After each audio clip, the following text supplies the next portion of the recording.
Hey guys, what it be? How's it going, guys? Welcome to this new review where Joseph, am going to be reviewing Pokemon Sword, the newest game in the Pokemon series. Yay! How much fun! So Pokemon Sword and Shield are the Gen 8 games of the Pokemon series.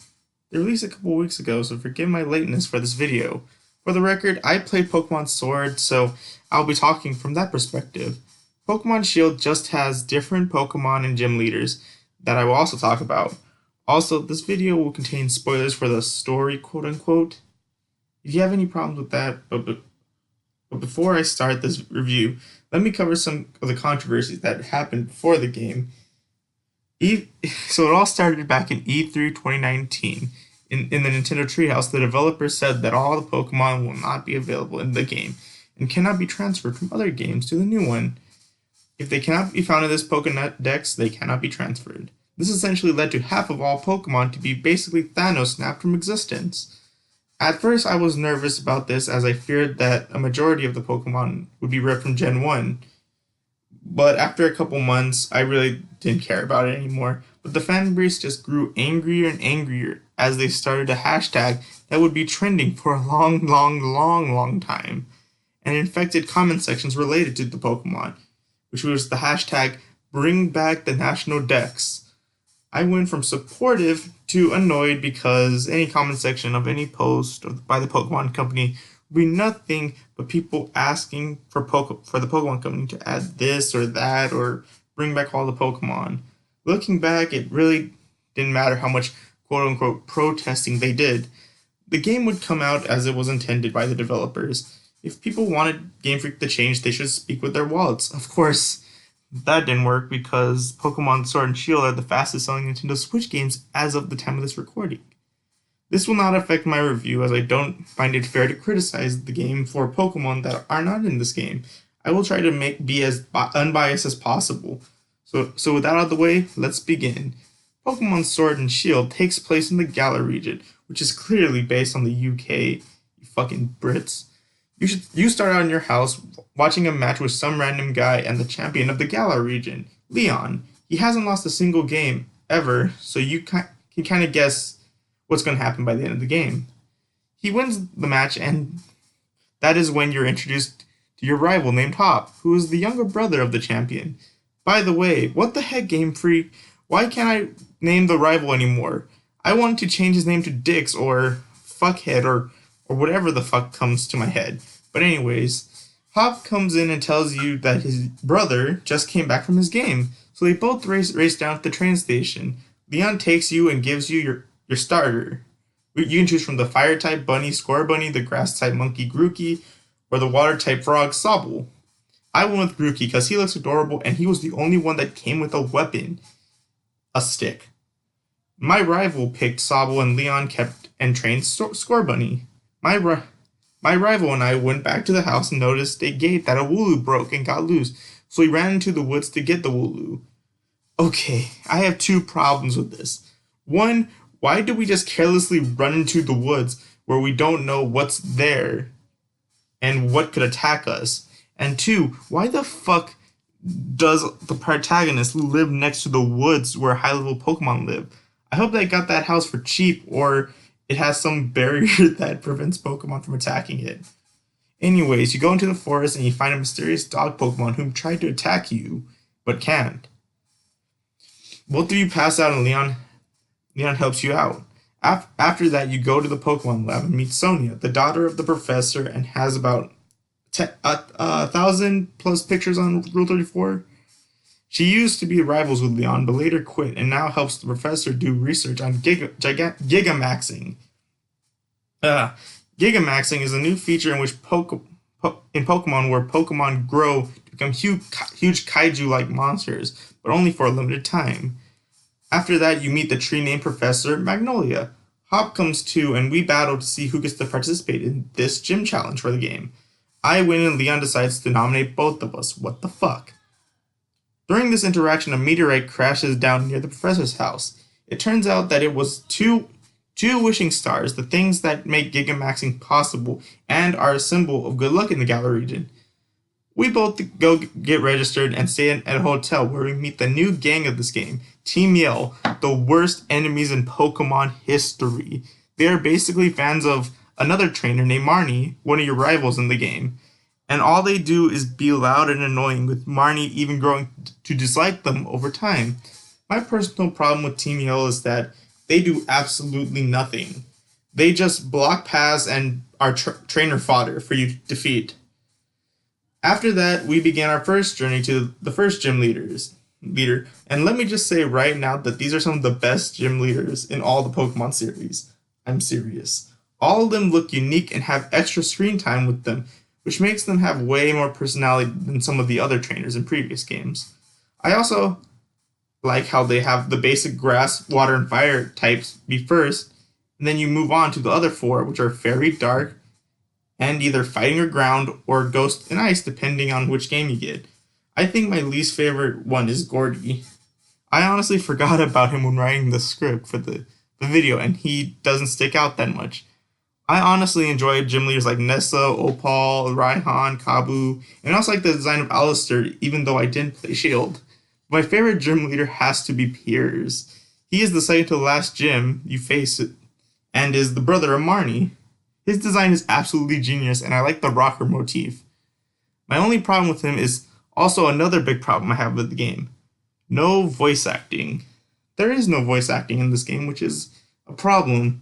But they add cutscene elements in the game, and they talk, but only with speech bubbles, which makes it look cheap. It's extremely noticeable when you meet Piers for the first time. He is supposed to be singing when you come into the gym, but there is no lyrics of voice acting, so it looks like he's mouthing the words, which looks stupid. There's also many other parts in the game that feel extremely cheap. When you use moves like Fire Spin, the opposing trainer model just pops out of existence and pops back like they were victims of the Thanos snap and reappeared after Endgame. It would have been better if the background faded to black and then the models disappeared. Pokemon also still hop in the air without any animation to resemble attacks and taking damage. That was okay when it was on handheld, but it's extremely noticeable when it comes to console. It's something they need to change for the next game. Also, for some reason, you can't change the volume settings in the menu. You have to talk to some random NPC, which is easy to miss, and get an item to get the ability to change the volume. I didn't figure about this change after I beat the third gym. Anyways, back to the story. After being the first gym leader, you encounter Chairman Rose and his assistant, Olania. Rose is the leader of a big company that provides energy throughout the Galar region. Sonya tags along to see you win and find out how the Gigamax phenomenon began. As soon as Rose is introduced, I came to the conclusion that he was the bad guy. It's quite obvious. After being Nessa, you go into a cave and meet another rival, Beatty or Bede? I don't know how to pronounce his name, but he's a fucking asshole. He is a trainer who is endorsed by the chairman. His goal is to round up a fuck ton of wishing stars for Rose. You beat him and take down the fire gym. They leave to the next 4 gyms, and BD returns and destroys Hop in a battle, which takes a toll on morality. However, it doesn't last long until he comes back to the gym challenge. You take down the fighting or ghost gym, and then move on to the fairy gym. The gym leader, Opal, is the oldest gym leader and is planning on giving the gym to someone else. You beat her and go back into town where BD is waiting for you. Opal grows to like him and takes him away after he was disqualified for destroying a monument. Sonya meets back up with you and we learned about the Gigamaxing phenomenon.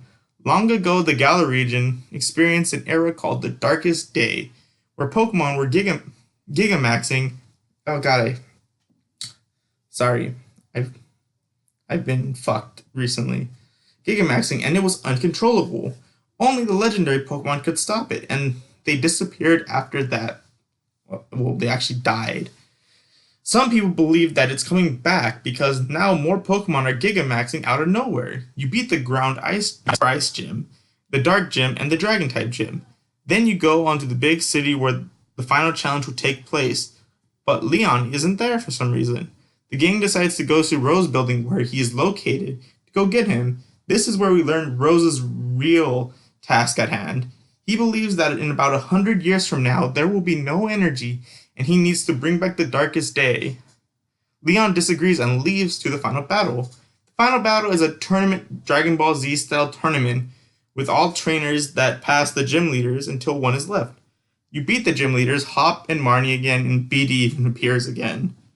Until the ending gets hijacked by Rose, who is going to awake a legendary Pokemon called Eternatus. Eternatus? That Pokemon. Evil Pokemon. And bring back the darkest day. You go and stop Rose and kill Eternatus. Legendaries appear, day is saved, you go back to the stadium and defeat Leon and become the new champion of the Galar region. There's a little extra story during the endgame that is there to bring back the legendaries so you can catch them. And after that, Sonia becomes the professor and Hop becomes her assistant. When it comes to the endgame, there really isn't that much to do other than the battle tower and finishing the Pokedex. Compared to other Pokemon games, this one is a more traditional game than the most recent ones that have a bigger story. It can really be narrowed down to beat gym leaders and evil bad man, boom, you're champion. Which I don't have a problem with. The story does what it needs to do, and I'm okay with that. But now, with that out of the way, let's talk about the Pokemon. Along with Grookey, my team consisted of a Chandelure, Quagsire, Noivern, Boltund, and Umbreon. I was a bit disappointed with the lack of new Pokemon on my team, but I did learn and grow to like older Pokemon I've never used before. I stopped playing Pokemon personally after Gen 4, so I never got to use Pokemon like Chandelure and Noivern. But after this game, they're some of my favorites. I never used a Wooper before, but then when Wooper evolved into Quagsire, he was one of the best on my team. I really liked Grookey in his third evolution, but his middle evolution named Thwacky looked fucking weird. It was stupid. I also liked the Yamper, but not its evolution. It looked like a generic dog Pokemon, and after I got Umbreon, I started to use Boltund less and less. Speaking of new Pokemon, I like most of the new ones. The other two starters are pretty nice. I like Dreadnought, Morpeko, Falinks, Orbeetle, Cramorant, Yamper, Eldegoss, and Hatterene. I disliked Blitzbug, Grimmsnarl, and Greedent and its previous form, and Impidimp. Duralon looks like a fucking rock. They also brought back new forms, and not just Gen 1 Pokemon this time. I enjoyed Galarian forms of Farfetch and Ponyta and Yamask. They also added new evolutions to older Pokemon like Meowth, which looked weird. The new Fossil Fusion type Pokemon are an interesting idea, and some of them look really fucking ridiculous. Some old features are brought back along with some new features. Wonder Trade, online, and local battles, and XP Share are back. But XP Share is permanently locked on, which people found it to be a problem. I personally didn't. And most of them worked how they did in previous games. They also included raid battles, which are battles where you and 3 others take on Gigamax Pokemon for experience and TMs. Not as good as the Battle Royale mode in Sun and Moon, but it was fun. It's fun if people are working together in these matches, but a majority of my raid battles were nothing more than computer-controlled NPCs that either had the wrong type for the job or used very low-level Pokemon like Pikachu or Clefairy that could easily get one-shotted. There are also Pokemon Camp, which is just like Pokemon Amine from X and Y, but now with every Pokemon on your team. You can talk, play fetch, and make curries with them. Yeah, curries. Berries can now be used to make curries, which boost the friendship level of Pokemon and refills their HP. There is even a whole Pokedex dedicated to types of curry, which I'm never going to fill up because I really don't understand it yet. Overall, Pokemon Sword and Shield, despite having its flaws, is still a pretty fun game. It brings a fun new adventure to the Switch, and I'm sure everyone can enjoy it. It's a good step into console Pokemon, but the next time they'll have to make one better than this if they want more people to keep playing. I give this game a B. This game may look cheap at times, but the gameplay and style makes up for it, and that's all I could really ask for. Thanks for watching this video. I worked hard and enjoyed making it. I hope you guys enjoyed it. If you didn't, complain to me in the comments. The next video should be our review of Star Wars Episode 9, The Rise of Skywalker. In the meantime, like, comment, subscribe. I'm going to keep playing Pokemon Sword until Pokemon Gun comes out. I'll catch you guys next time.